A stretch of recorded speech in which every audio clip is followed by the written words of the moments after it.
We went to where it happened. One of the few facts the family and law enforcement agree on. A mother's life ended here at this home in Casey County. Okay, is she breathing? No, I don't think so. I'm doing CPR right now. You are doing CPR? Yes, I am. Come on, girl. Come on. Can you hear me? Please hurry. Come on. She was like, girls, this is Michael. We're in love. He's going to be your new daddy. And we moved in with him the next day. And that's where it all began. If you talk to Sierra Skipper now, she sounds more like a detective than a grieving daughter. Why is his GSR in and hers isn't? She's done her own mock-up of the layout of the house on Dry Ridge Road. EMS run report. Spent countless hours pulling paperwork, gotten opinions from a former medical examiner. I find this death investigation to be incomplete, flawed, non-scientific. Even found surveillance video of her mother a couple of hours before her death shopping at a local grocery. She got some coffee creamer, she got some lettuce, Red Hots. This was just a few short hours before her death. All of her findings, she says, doesn't necessarily point to Michael Johnson, a man with whom her mother had a rocky and violent relationship. But it does point, she says, to shoddy police work. They denied us of the opportunity to know what happened to our mother. And honestly, at this point, we probably will never know.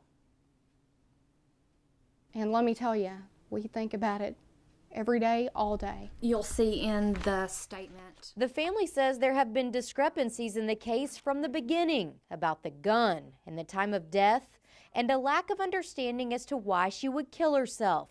Do I think that she committed suicide by a gun? I do not.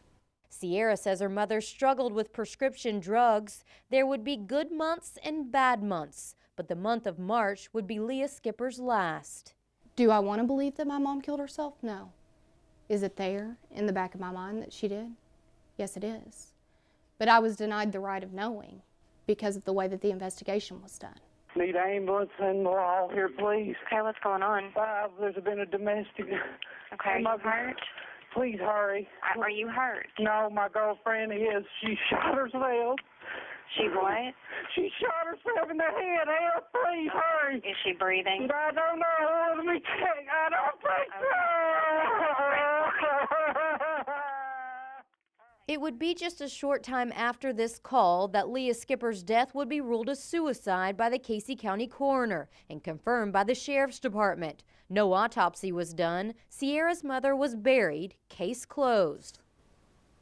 And that's what I do most of the time. I'm just like, it's not real. Just don't think about it. Just keep going. But not for Sierra. She stayed on the sheriff's department every day. Do you know how hard it is to get a return phone call? The sheriff tells us she called constantly to the place where they decided to keep the investigation open, something the sheriff says he's never done for this long. We had a sit-down interview scheduled with Sheriff Kaufman. He didn't show and later told us he didn't want to talk on camera about this case that he believes is a suicide.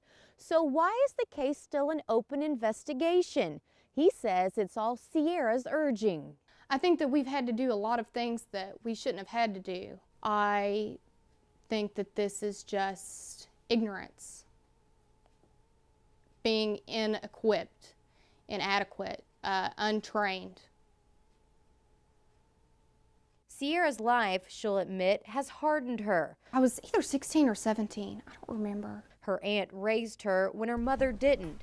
You were 17. It was your senior year. Okay. Yeah, she was 17. She only cries in private. I love her.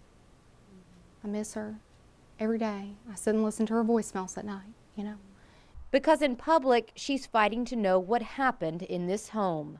I'll be honest, I put on a good face. I have bad days, and I have good days. I think the thing that's helped me the most is I do have something to fight for.